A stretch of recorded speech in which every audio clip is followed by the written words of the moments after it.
Parte 4. El plan de Dios para redimir al hombre de la muerte a la vida eterna. Esta lección contestará la pregunta más importante que hombre alguno pudiera formular. ¿Qué debo hacer para ser salvo? Todos nosotros nos descarriamos como ovejas. Isaías 53:6.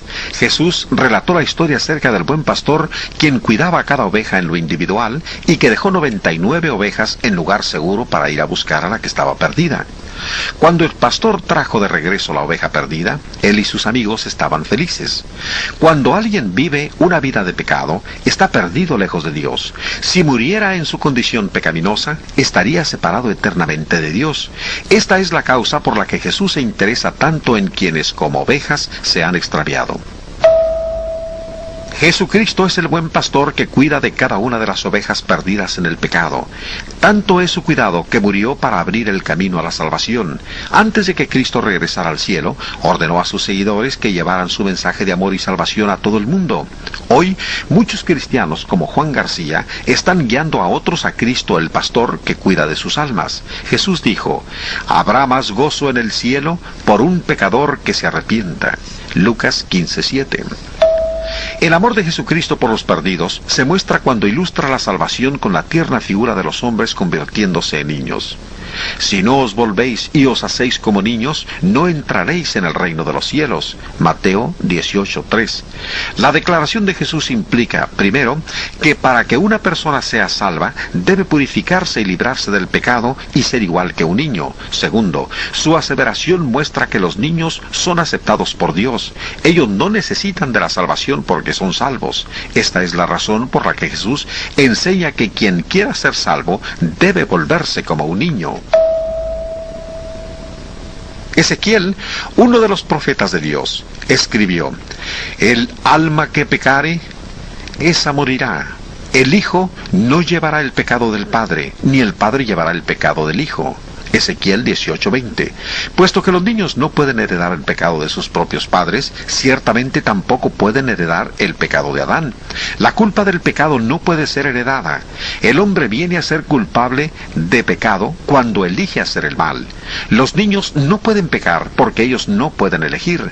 Los jóvenes y los adultos tienen la capacidad para elegir y cuando eligen, hacen el mal, se convierten en pecadores. Ezequiel nos previene: «El alma que pecare, esa morirá».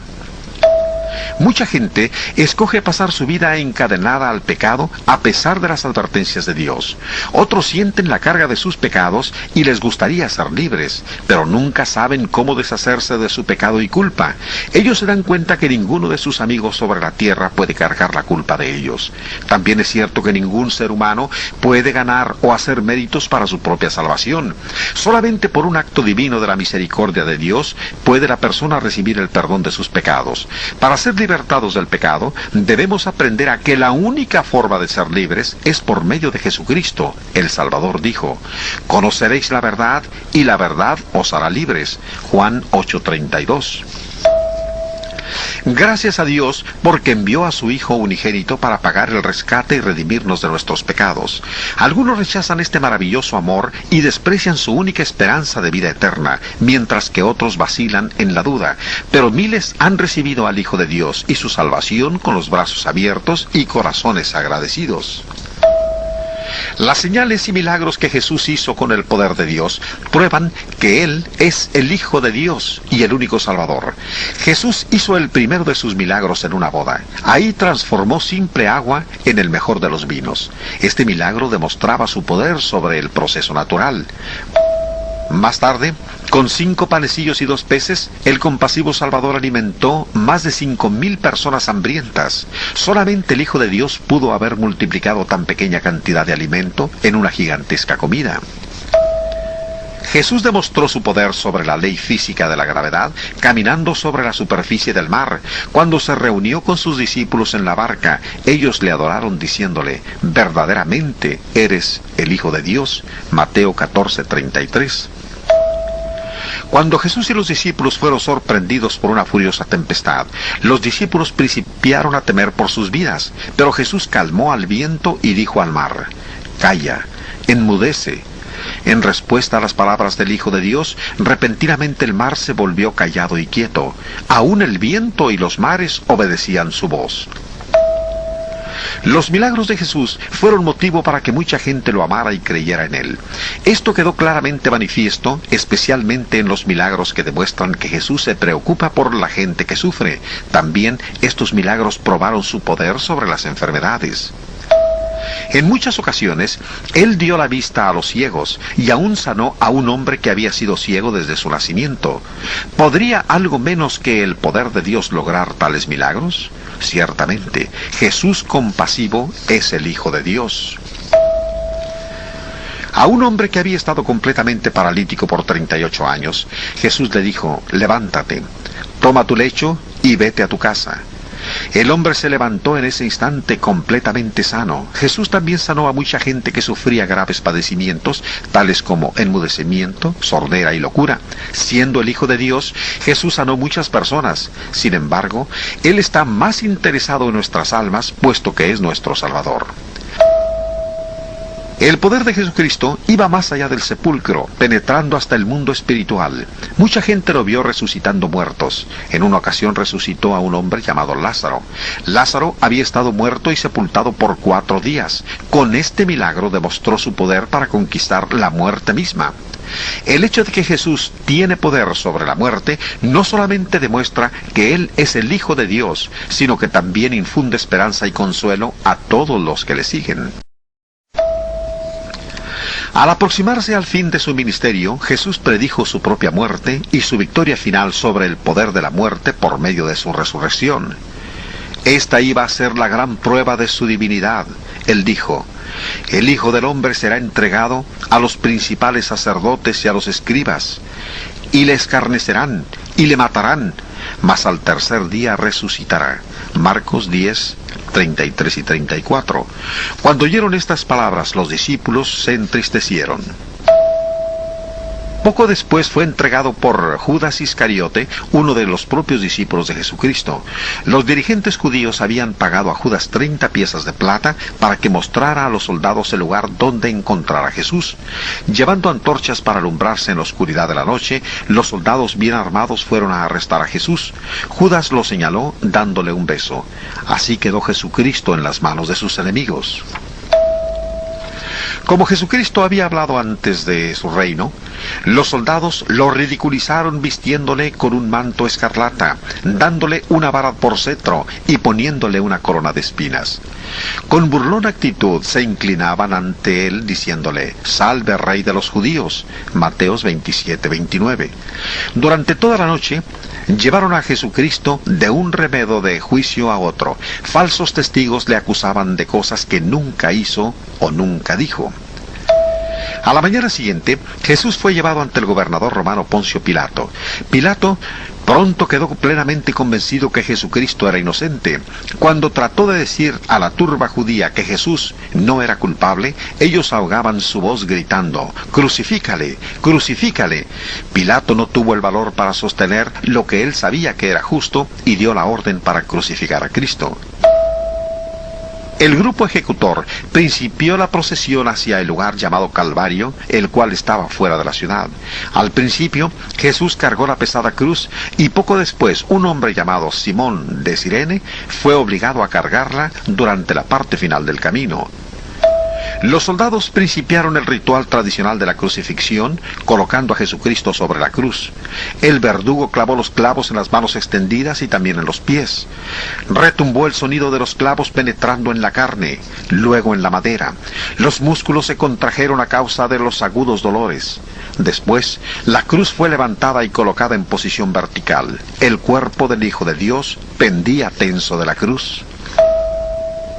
Cuando pensamos en el Hijo Divino de Dios clavado en la cruz, las horribles consecuencias del pecado nos ahogan y nos aterran. El hombre caído nunca podría redimirse a sí mismo de su propio pecado. Todos los sacrificios de animales del Antiguo Testamento señalaban hacia adelante, hacia este único sacrificio perfecto. Solamente el Hijo de Dios, puro y sin pecado, podía pagar la deuda del pecado por toda la humanidad, desde los tiempos de Adán hasta el fin de los tiempos. Jesús, el Cristo, había muerto. Su cuerpo fue puesto en la tumba de un amigo, debido a que Jesús había dicho que resucitaría. Los judíos pidieron a los romanos que sellaran la tumba en una forma especial para que no pudiera ser abierta. También algunos soldados romanos hicieron guardia junto a la tumba. Mientras que Jesús yacía muerto y sepultado, Satanás parecía haber ganado. ¿Qué podría un Salvador muerto significar para la humanidad? Sin embargo, el suceso más grande de toda la historia sucedió 3 días más tarde. Jesús fue levantado de entre los muertos. La resurrección demostró que Jesús dijo la verdad cuando enseñó que Él resucitaría de entre los muertos. Jesucristo terminó con el poder de la muerte y probó para siempre que Él es el Hijo Divino de Dios y Salvador del mundo. Durante 40 días después de su resurrección, para no dejar lugar a dudas que Él había sido levantado de entre los muertos, se mostró vivo a diferentes personas. Habiendo sido probado que Él es el Hijo de Dios con poder por su resurrección de los muertos, Jesús comisionó a sus seguidores para ir y decir a todo el mundo el plan de Dios para redimir al hombre. Id por todo el mundo y predicad el Evangelio a toda criatura. El que creyere y fuere bautizado será salvo. Marcos 16, 15 y 16. Unos pocos días más tarde, Jesús y sus discípulos estaban en el Monte de los Olivos, cerca de Jerusalén. Él instruyó a los apóstoles para que permanecieran en Jerusalén hasta que recibieran el Espíritu Santo. Después ascendió al cielo. 10 días después de que Cristo había ascendido al cielo, los apóstoles estaban en Jerusalén, lugar al que Jesucristo los había enviado. En el día de Pentecostés, día de fiesta de la religión judía, los apóstoles fueron llenos del Espíritu Santo, tal como Jesucristo había prometido. Esta fue la primera oportunidad para principiar a cumplir su misión, pregonando al mundo el plan de Dios para redimir al hombre. Delante de una gran multitud, Pedro demostró cómo las profecías del Antiguo Testamento que la muerte, resurrección y exaltación de Jesucristo eran parte del gran plan de Dios y además probaban que Él era el Salvador prometido. Después, Pedro resumió todo para que sus oyentes en una declaración sencilla y definitiva. Sepa, pues, ciertísimamente toda la casa de Israel, que a este Jesús, a quien vosotros crucificasteis, Dios le ha hecho Señor y Cristo. Hechos 2:36. Habiendo mostrado ampliamente con la Biblia que Jesús es el Hijo de Dios, Pedro instó a la gente a que aceptaran esta verdad. Al oír esto, se compungieron de corazón y dijeron a Pedro y a los otros apóstoles: varones, hermanos, ¿qué haremos? Hechos 2:37. Estas gentes creyeron que aquel a quien ellos habían crucificado era realmente el Cristo, sabiendo que eran culpables de un gran pecado y que la fe sola no era suficiente. Interrumpieron el sermón de Pedro para preguntarle lo que ellos debían hacer para ser salvos. Pedro, inspirado por el Espíritu Santo, les dio una respuesta clara. Pedro les dijo: arrepentíos y bautícese cada uno de vosotros en el nombre de Jesucristo para perdón de los pecados, y recibiréis el don del Espíritu Santo. Hechos 2:38. No nos sorprende esta respuesta, porque recordamos que Jesucristo había ordenado a sus apóstoles que predicaran: el que creyere y fuere bautizado será salvo. Aproximadamente 3,000 judíos fueron bautizados ese día y recibieron el Espíritu Santo en sus vidas. ¿Qué haremos? Esta es la pregunta hecha por los judíos que creyeron lo que Pedro enseñó acerca de Jesucristo. Esta es la pregunta más importante que persona alguna puede hacer, ya que Jesús murió para la remisión de nuestros pecados. ¿No hay nada que nosotros podamos hacer después de haber creído? La respuesta de Pedro a los judíos muestra que hay algo más que nosotros debemos hacer. Esta misma pregunta, ¿qué haremos?, fue hecha y contestada varias veces en el Nuevo Testamento. Todas las respuestas muestran que el hombre debe hacer algo para redimir la gracia salvadora de Dios.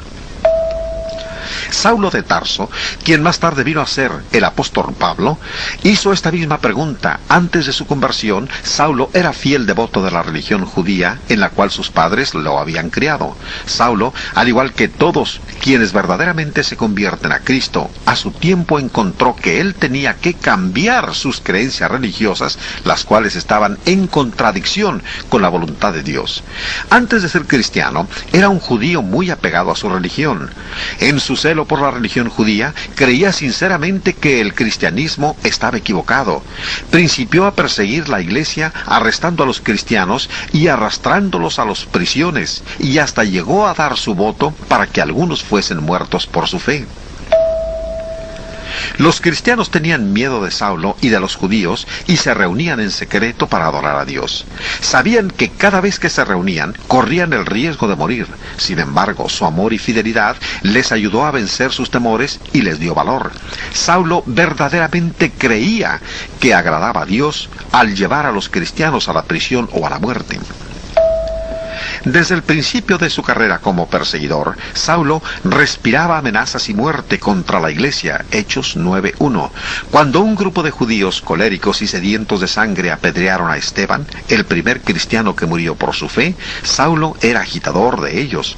Él cuidaba los mantos de los que encabezaban la delirante multitud que arrojaba las piedras con las cuales golpearon e hirieron al indefenso Esteban hasta matarlo. Pero Saulo pronto tendría que dar cuentas delante de Cristo por sus seguidores a quienes él estaba persiguiendo. Esto sucedió cuando Saulo conducía a Damasco a un grupo de hombres en un viaje de 240 kilómetros, con el fin de perseguir y apresar a los cristianos. Repentinamente, una intensa luz brilló del cielo cegando a Saulo. Cuando cayó a tierra, oyó una voz que decía: «Saulo, Saulo, ¿por qué me persigues?». Saulo preguntó: «¿Quién eres, Señor?». La voz respondió: «Yo soy Jesús, a quien tú persigues». Luego Saulo hizo la misma pregunta que fue hecha por los judíos en el día de Pentecostés: «¿Qué quieres que yo haga?». Jesús respondió y dijo: «Levántate y entra en la ciudad, y se te dirá lo que debes hacer». Hechos 9:6.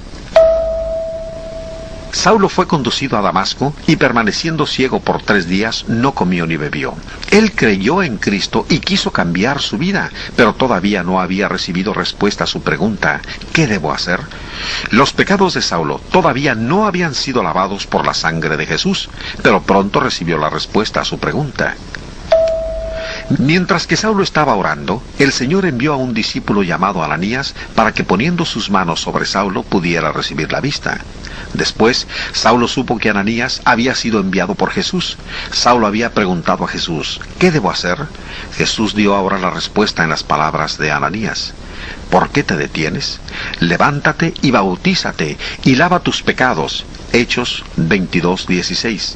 Esta era otra manera de decir lo mismo que Jesucristo ya había dicho antes a sus apóstoles: el que creyere y fuere bautizado será salvo. Esta respuesta estaba en armonía con la contestación que Pedro dio el día de Pentecostés cuando dijo: arrepentíos y bautícese cada uno de vosotros en el nombre de Jesucristo para perdón de los pecados. ¿Cómo podemos saber que nuestros pecados pueden ser perdonados como lo fueron los de Saulo y los de la gente del día de Pentecostés? La Biblia enseña que Dios no hace distinción de persona. La misma fe y la misma obediencia que Dios requirió de Saulo requiere de todos los hombres. Por lo tanto, una persona puede saber que sus pecados son perdonados cuando acepta la gracia de Dios con fe y obedece sus mandamientos. Otros ejemplos bíblicos de conversiones prueban que esto es verdadero. Un estudio de las conversiones bíblicas nos dirá también cómo podemos ser salvos de nuestros pecados. Del libro de los Hechos hemos aprendido ya que 3,000 judíos en el día de Pentecostés y más tarde Saulo de Tarso fueron salvos en la misma forma después que ellos hubieron preguntado: ¿qué debemos hacer?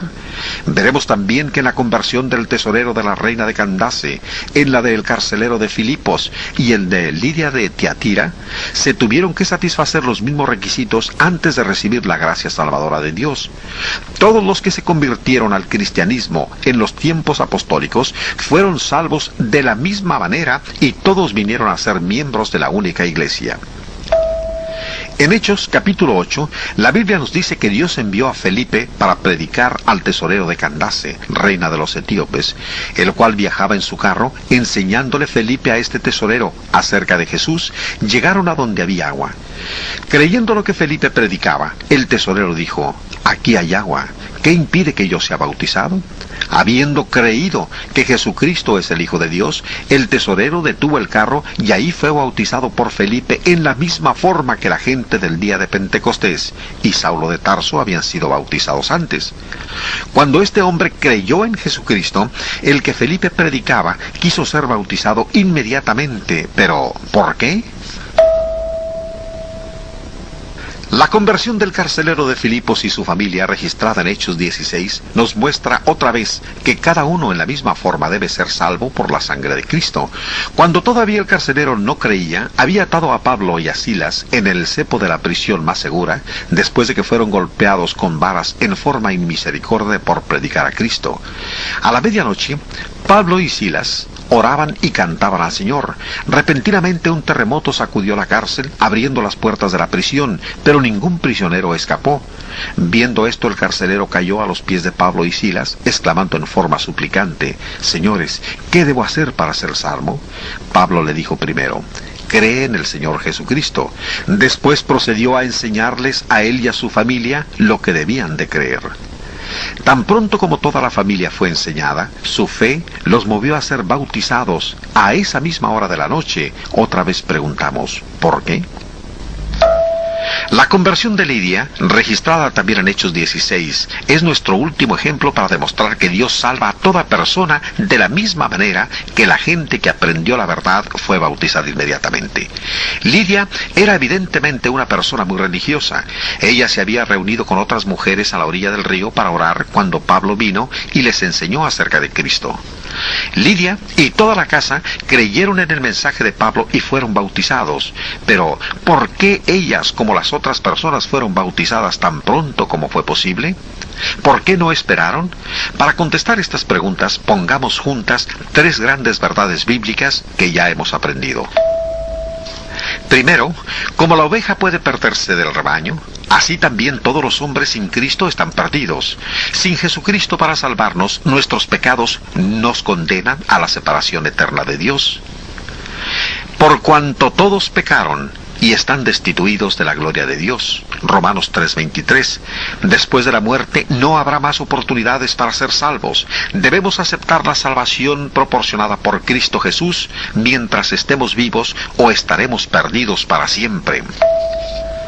Segundo, sabiendo que el hombre no podía pagar por su propio pecado, Dios, en su amor, envió a su único Hijo para que llevara la culpa de nuestros pecados sobre la cruz.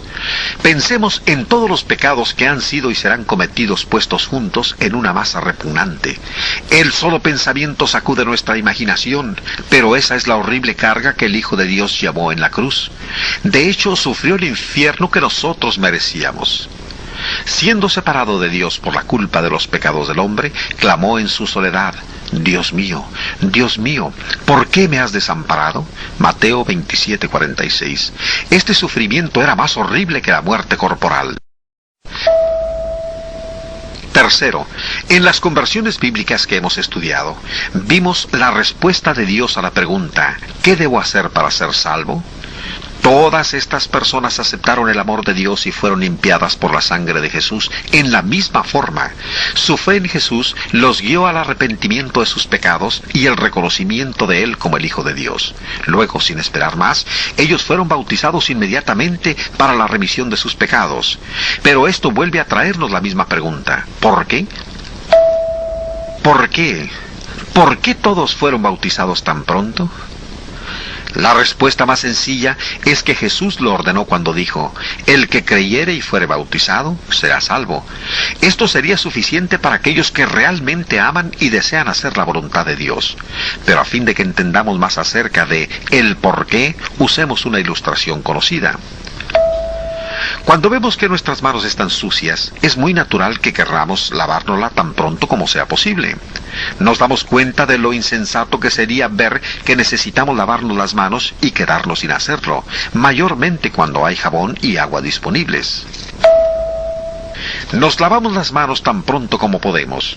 Por lo tanto, asegurarnos de que nuestras almas estén limpias es mucho más importante que lavarnos las manos. El único agente limpiador para nuestras almas es la sangre de Cristo. Pablo nos enseña que nosotros somos justificados en su sangre. Romanos 5:9. Sabiendo esto, las gentes de las conversiones bíblicas fueron bautizadas tan pronto como fue posible. Ellos supieron que en el bautismo sus pecados eran lavados con la preciosa sangre de Cristo. La gente acudía en cientos y algunas veces en millares cuando predicaban los apóstoles. El tema básico de todas las predicaciones apostólicas eran las buenas nuevas en las que se nos comunica que Dios nos ama y que Jesús murió por nuestros pecados. Ellos predicaron que Jesús fue sepultado y luego resucitado por el poder de Dios para ser nuestro Salvador divino. Tan pronto como las gentes oyeron estas verdades, anhelaron con fervor ser limpios por la sangre de Cristo. Los apóstoles escribieron estas verdades básicas, las cuales movieron a muchos para convertirse al cristianismo cuando las oyeron. Cada uno puede leer estas verdades en el Nuevo Testamento. Por ejemplo, Pablo escribió en el libro de los Romanos cómo la muerte, sepultura y resurrección de Jesucristo están conectadas con nuestra salvación. Pablo hizo dos preguntas a los cristianos en Roma. Porque los que hemos muerto al pecado, ¿cómo viviremos aún en él? Y ¿no sabéis que todos los que hemos sido bautizados en Cristo Jesús hemos sido bautizados en su muerte? Romanos 6, 2 y 3. La expresión del versículo 2, muertos al pecado, muestra que cuando ellos se convirtieron al cristianismo, habían decidido no servir más al pecado. El versículo 3 enseña que cuando ellos fueron bautizados en Cristo Jesús, fueron bautizados en su muerte. Realmente, nadie murió en la cruz como Jesús lo hizo. Y así como Jesucristo murió en la cruz, así debemos nosotros morir al pecado para que podamos ser salvos por su sangre. Esto significa que nosotros renunciamos a nuestros pecados y nos tornamos a Dios. La Biblia llama a esta acción arrepentimiento. Cuando nosotros morimos al pecado, principiamos a vivir para Dios. Romanos 6:11. Después que murió Jesús, sus amigos envolvieron su cuerpo cuidadosamente en lienzos limpios y lo sepultaron en una tumba nueva. Todos sabemos que cuando alguien muere debe ser sepultado. Así cuando nosotros morimos al pecado, lo único que cabe es que se efectúe una sepultura. ¿Cómo puede ser esto? La Biblia enseña que cuando somos bautizados en Cristo, somos bautizados en su muerte. Los que mueren al pecado deben ser sepultados con Cristo en el bautismo para obtener el perdón de sus pecados. Juan García no es un predicador, pero él sabe que Dios se agrada de cualquier cristiano que ayuda a sus amigos cuando ellos son sepultados en el bautismo. Cuando el esposo y su esposa son bautizados en Cristo, la unidad espiritual en el hogar es una bendición adicional. Porque somos sepultados juntamente con Él para muerte por el bautismo, a fin de que como Cristo resucitó de los muertos por la gloria del Padre, así también nosotros andemos en vida nueva. Romanos 6:4. Nótese que en el bautismo también nosotros somos sepultados en la muerte de Jesús. Solamente por medio de la muerte de Cristo Jesús podemos tener remisión de pecados. Esto es por lo que nosotros podemos ser levantados del bautismo para caminar en una vida nueva. La palabra griega baptizo no significa rociar, sino únicamente sumergir. Entonces, no nos sorprenda que Pablo se refiera al bautismo como una sepultura. Cuando somos bautizados en su muerte, recibimos el perdón de los pecados, lo cual es un beneficio proporcionado por la muerte de Cristo. Puesto que Jesús murió en lugar nuestro, Dios es justo para perdonarnos todos nuestros pecados.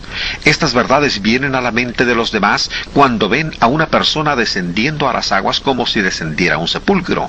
El bautismo recuerda a las personas la muerte y sepultura del Señor Jesucristo. En el siguiente versículo, el apóstol Pablo continúa con este pensamiento. Porque si fuimos plantados juntamente con Él en la semejanza de su muerte, así también lo seremos en la de su resurrección. Romanos 6:5.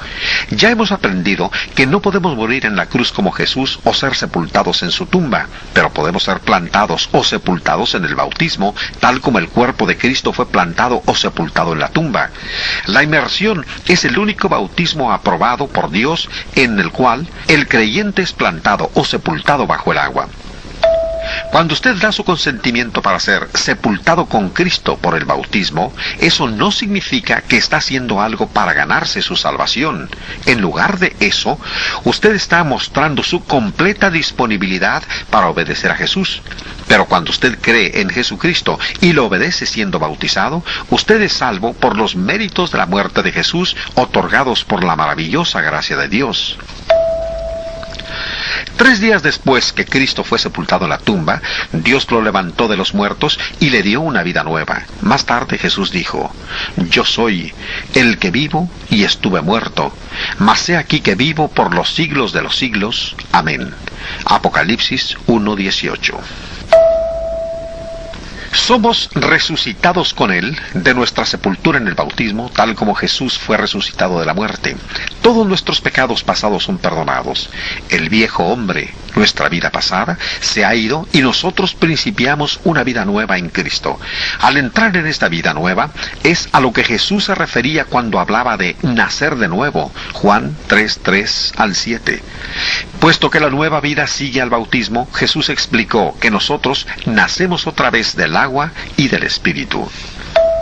Sabiendo esto, que nuestro viejo hombre fue crucificado juntamente con él, para que el cuerpo del pecado sea destruido, a fin de que no sirvamos más al pecado. Porque el que ha muerto ha sido justificado del pecado. Romanos 6:6-7. La vida vieja de pecado es crucificada o destruida, de modo que ya no seguimos siendo esclavos del pecado. Cuando nacemos de nuevo, somos personas nuevas, con una vida nueva y justa. Cuando entendemos plenamente que somos libertados del pecado por la sangre de Jesús, el bautismo viene a ser el más grande, más feliz y más significativo acontecimiento de nuestra vida. El apóstol Pablo dice: porque todos los que habéis sido bautizados en Cristo, de Cristo estáis revestidos. Gálatas 3:27. Cada creyente bautizado se regocija en el Señor juntamente con su familia y amigos, cuando también ellos se visten de Cristo en el bautismo. En muchas ocasiones, un esposo y su esposa son bautizados en Cristo a la misma hora. Este cuadro muestra claramente que usted debe ser bautizado a fin de ser salvo por gracia, por medio de la fe. Una fe fuerte lo llevará a obedecer a Dios. Por su gracia, Dios lo salvará cuando usted obedece su voluntad. Cuando usted obedece a Cristo en el bautismo, por la gracia de Dios, usted está revestido de Cristo. Gálatas 3:27. Cuando usted es bautizado en su muerte, los méritos de su muerte se extienden hasta usted por la gracia de Dios. Romanos 6:3. Usted es sepultado con Cristo en el bautismo y resucitado a una nueva vida, la cual Dios le da. Romanos 6:4. Si en el bautismo usted es plantado juntamente en su muerte, entonces usted será levantado junto a Él en la resurrección. Romanos 6:5. Por la causa de Dios, el viejo hombre es crucificado y el cuerpo del pecado es deshecho. Somos bautizados para la remisión de los pecados. Cuando por medio del bautismo en Cristo, usted se convierte en un cristiano, quienes verdaderamente lo aman se alegrarán con usted. En su vida nueva, después del bautismo, usted también se alegrará con sus nuevos amigos cristianos. Usted llevará un nombre nuevo, cristiano, puesto que usted ha nacido de nuevo. Usted ha venido a ser un hijo de Dios. Usted es un miembro del cuerpo de Cristo. Su sangre lo limpiará continuamente del pecado mientras usted camine bajo la luz de Dios. Otra cosa maravillosa que sucede cuando nos convertimos en cristianos es que Dios añade a todas las personas salvas a su familia espiritual, la iglesia. Los cristianos pertenecen a un solo cuerpo. Esto es por lo que ellos se reúnen con regularidad para adorar a Dios, estudiar la Biblia y disfrutar de la comunión con Dios y con otros cristianos. Esto ayuda a cada uno a vivir para Cristo y a crecer de su estatura infantil como cristiano hasta llegar a ser un adulto espiritual. Todo el que ha sido verdaderamente convertido a Cristo desea reunirse con el pueblo de Dios en toda ocasión en que el pueblo de Dios se congrega. ¿Es posible para una persona saber que es cristiano? ¿Cómo puede una persona estar realmente segura de que es cristiano y que Dios lo ha añadido a la iglesia? ¿Puede saber qué tan cerca está de la salvación? La respuesta de la Biblia es sí. Usted puede saber que es salvo, pero algunas personas dicen que ellos son salvos aun cuando no han obedecido lo que Jesús dijo que debemos hacer para ser salvos. La única forma en la que uno puede saber con certeza de que es salvo es saber que ha obedecido a Cristo de acuerdo con la Biblia. La Biblia es como un mapa de caminos. Usted puede saber qué tan cerca está de la salvación, en la misma forma que un viajero puede darse cuenta de qué tan lejos se encuentra del punto a donde se dirige. Con un mapa de caminos, el viajero puede saber cuántos kilómetros ha caminado y cuántos más tiene por delante antes de llegar a su destino. Cuando una persona viaja de Nogales a México, Distrito Federal, sabe que en cada parada a lo largo del camino habrá un número menor de kilómetros separándolo de su destino. Si preguntara en Nogales, ¿qué tan lejos está el Distrito Federal?, la contestación sería 2.286 kilómetros. En Guaymas, la respuesta a la misma pregunta sería 1.873 kilómetros para llegar al Distrito Federal.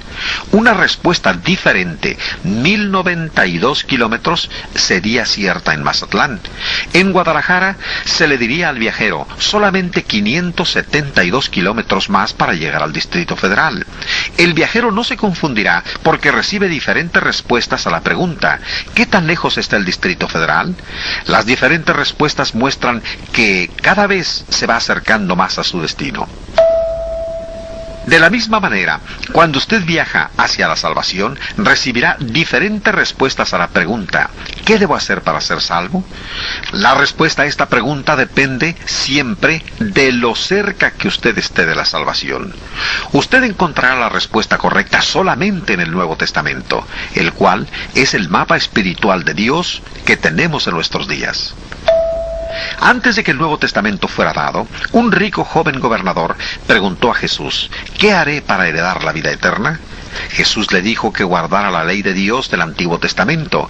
Hasta que murió Jesús, el Antiguo Testamento fue la ley que Dios quiso que el pueblo obedeciera.